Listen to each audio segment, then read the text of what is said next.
My little shop was barely getting any customers. That day, a strange woman walked in. She didn't buy anything. She just trembled as she pointed at the hiring sign. When I learned she was already in her 70s, I deliberately lowered the pay, hoping she'd give up. But she said she was fine with half the salary. With no other choice, I gave her a dorayaki and asked her to leave. A few days later, she came back again. She handed me a handwritten business card. She said the red bean filling in my dorayaki could be better. She gave me a box of red bean paste she made herself. One bite was enough to completely win me over. At the time, I had no idea this old woman would change the rest of my life. My name is Carl. I'm in my 40s and single. I once went to prison for 5 years for aggravated assault. After getting out, I worked at this small shop to pay off my debts. When summer came, the old woman appeared again. Before she could say anything, I offered her the job. She accepted happily. While filling out the employment form, I noticed her hands were badly deformed. I guessed she'd suffered from a serious illness, but I didn't ask. I told her we usually used pre-made red bean paste. She looked at me seriously and said red bean paste was the soul of dorayaki and had to be made by hand. Before dawn the next day, we were already at the shop. I soaked the red beans in advance. She carefully checked them again. She said you have to treat the beans gently for them to release their best flavor. After boiling them for a long time, she bent down and listened closely to the pot.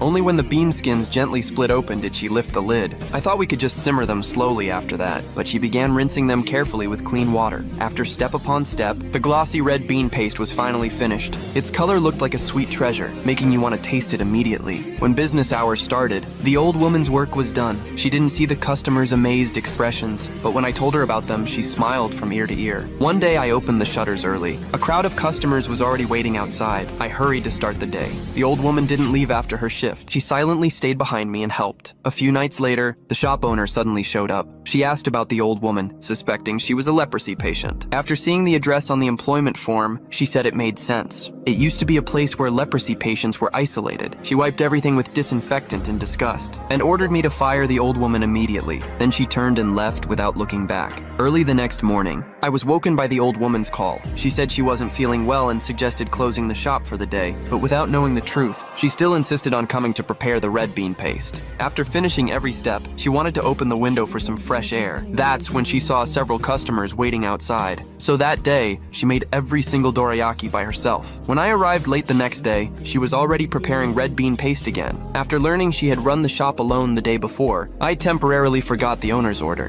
But our biggest challenge was still ahead. The news that she was a former leprosy patient spread.